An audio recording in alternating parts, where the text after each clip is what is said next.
देखिए, संपत्ति की कमी किसी के पास नहीं है, लेकिन कलेजे की कमी सबके पास होती है।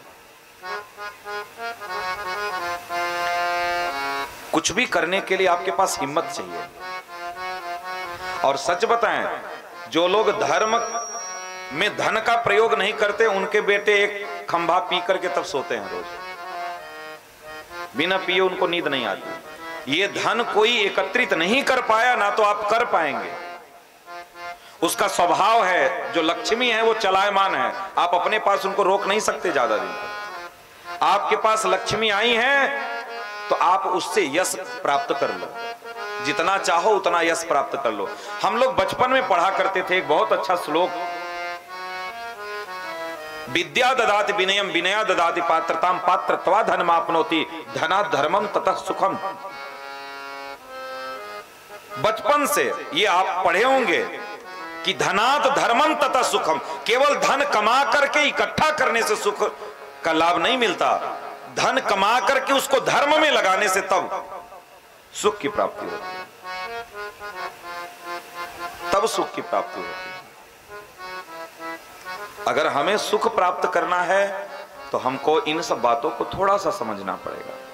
नंद बाबा के घर में लाला का जन्म हुआ और दोनों हाथ से नंद बाबा लुटा रहे हैं, दोनों हाथों से। और जितना लुटा रहे हैं उतना बढ़ा चला जा रहा है उनका खजाना। 1 गुना लुटाते तो 4 गुना उनका खजाना भर जाता, क्योंकि आज स्वयं लक्ष्मीपति ही उनके घर में आए हैं। और जिसके घर में ठाकुर जी की सेवा होती है उसके घर में कभी भोजन की कमी नहीं होती, उसके घर में कभी लक्ष्मी की कमी नहीं होती।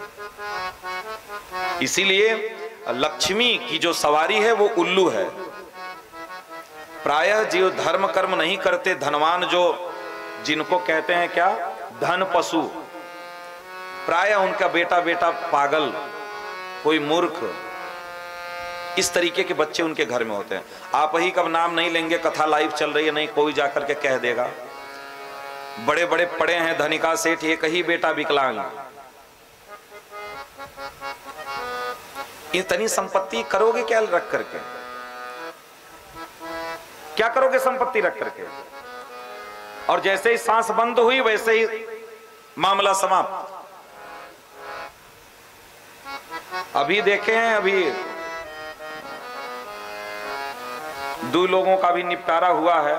कितना लूट करके इकट्ठा किए थे, किस काम में आई बताओ?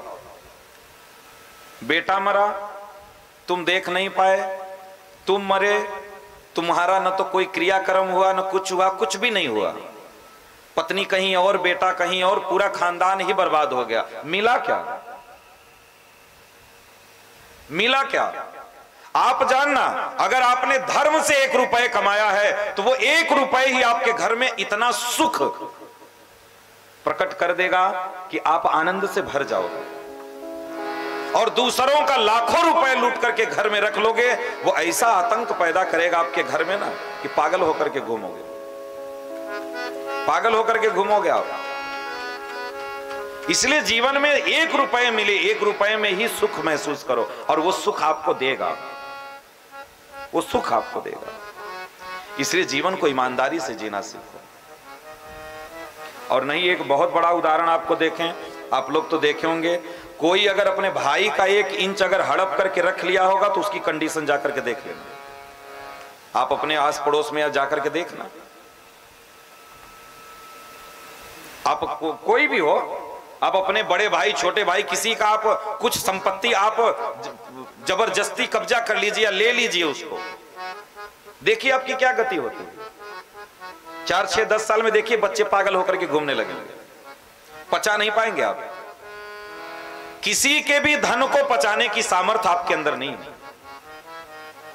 इसलिए जीवन को बहुत ईमानदारी से जीना चाहिए, बहुत ईमानदारी से जीना चाहिए।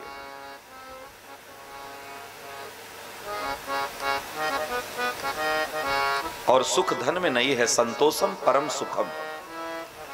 सुख है संतोष में, और नहीं तो सुख तो अडानी को भी नहीं है। वो कह रहा था कि कर लो दुनिया मुट्ठी में, एक तो कोरोना आया, सबका हालत खराब हो गई, और दुनिया मुट्ठी में क्या खा करोगे आप? ये प्रकृति को आप अपने बस में नहीं कर सकते हैं। बस एक ही प्रार्थना करना है, जय ही विधि नाथ होई हित मोरा, करहूं सो बेगी दासमय तोरा। बस प्रार्थना ये करना है, प्रभु जिस विधि से हमारा हित हो बस वो करिए आप, और हमें कुछ नहीं चाहिए। कोई लेकर के यहां से कुछ गया नहीं, ना तो आप जाओगे, कुछ नहीं कोई लेकर के गया। आनंद में जीवन यापन करो, ठाकुर जी के चरणों में पड़े रहो, ठाकुर जी का प्रसादी खाओ, ठाकुर जी के गुणों को गाओ।